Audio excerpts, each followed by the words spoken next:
আল্লাহ নবীর নবী মুসা আলাইহিস সালাম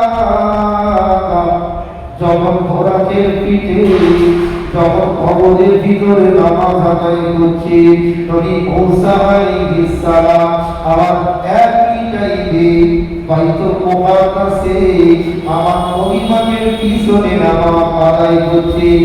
আবার কি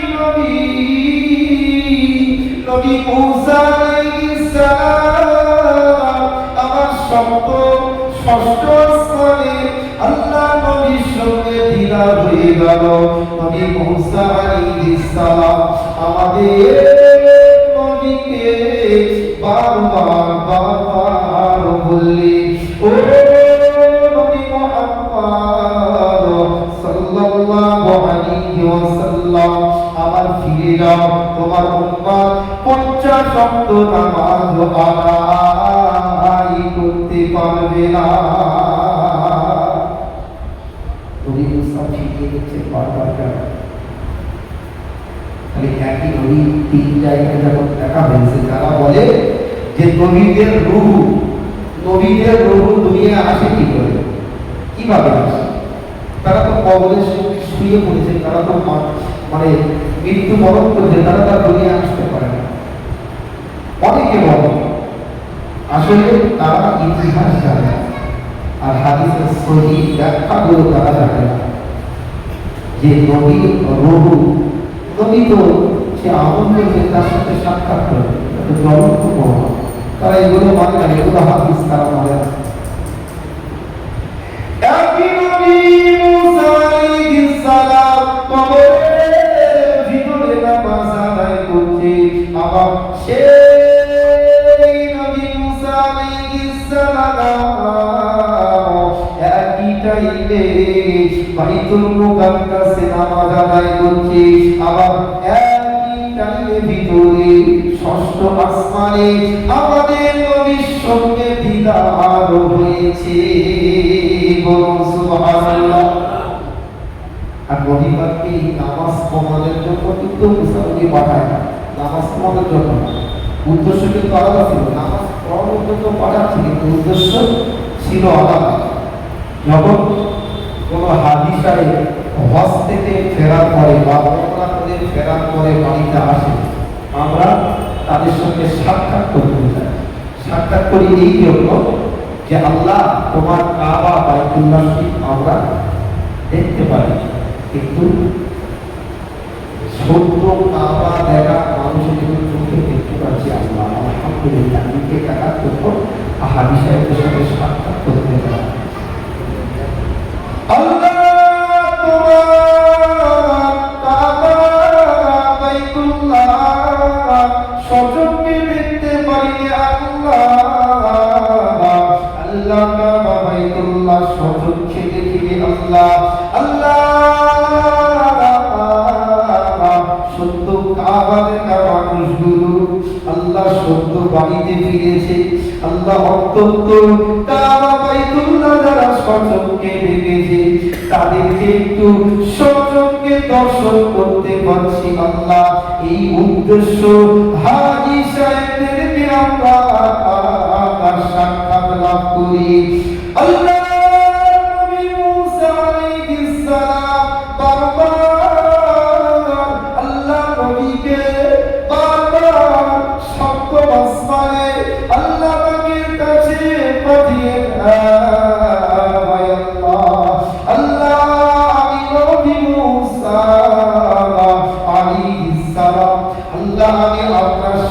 দিদার পাইলে, আমি দাবি করেছিলাম আল্লাহ আমি তো দিদার পাইনি, কিন্তু আল্লাহ আপনার সঙ্গে যা দিদার হয়েছে আল্লাহ অন্তত সেই নবীকে সচক্ষে দেখতে পাচ্ছি। আল্লাহ এর থেকে আর মূল্যবান কি হতে পারে?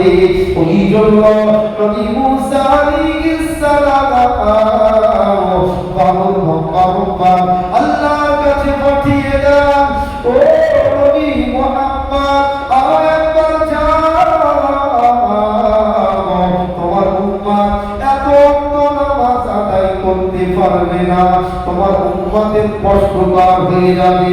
উদ্দেশ্য ছিল কিন্তু নবী মুসা আলাইহিস সালামের সত্য আল্লাহ দিদার হওয়া, আমার নবী পাকের মুখটাকে দেখা। বলো সুবহানাল্লাহ। তাহলে নবীর সত্য দেখা মুখটা যাতে বারবার দর্শন হয়, এই জন্য বারবার পাঠিয়ে দিচ্ছে আল্লাহ। এখন কমাতে কমাতে কমাতে কমাতে 5 ওয়াক্ত নামাজে শিখিয়েছে। আর এই 5 ওয়াক্ত নামাজ আমাদের জন্য কত মূল্যবান, কোন নবীদের কত ওয়াক্ত নামাজ পড়তে হবে।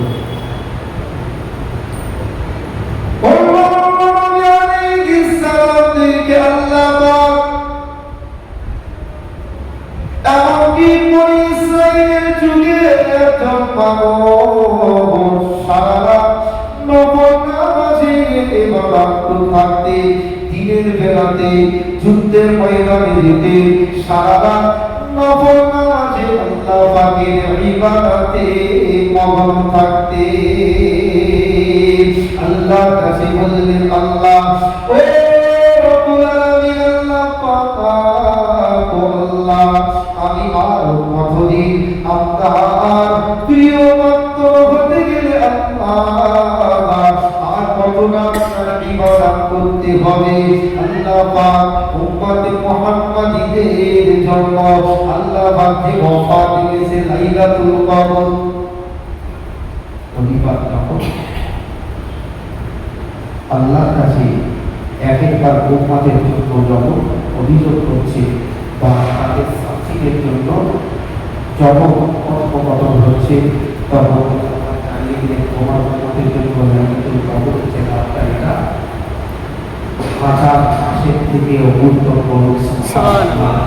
তাহলে সবকিছু বলি উপস্থিত, সবকিছু সব আমরা আজকের নবীর সত্য যদি না মানতে পেরেছি, না যদি মানতে পারি, কিন্তু আমাদের জন্য নবীর ভালোবাসাটা 16 আনা কিন্তু হবে না।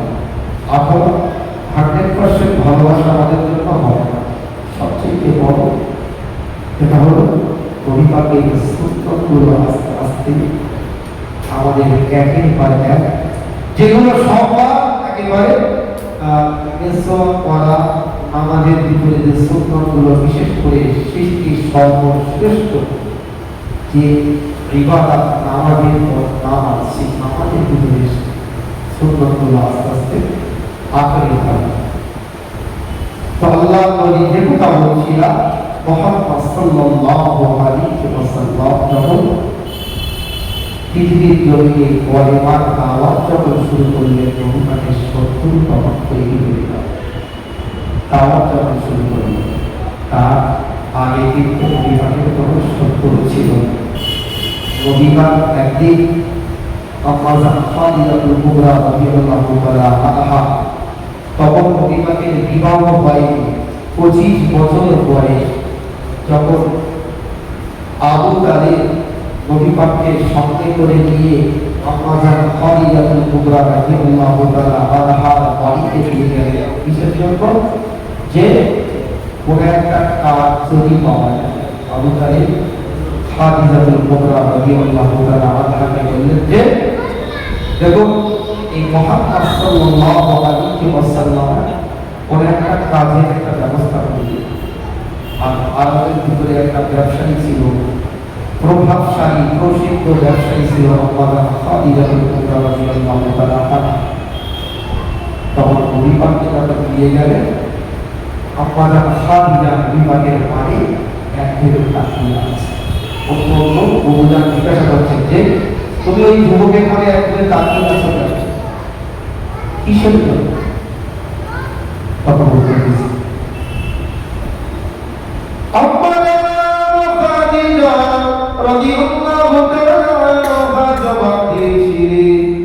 উত্তর দিয়েছিলেন, আমি মুহাম্মদ সাল্লাল্লাহু আলাইহি ওয়াসাল্লামের পানে একভাবে তাকিয়ে আছি কেন?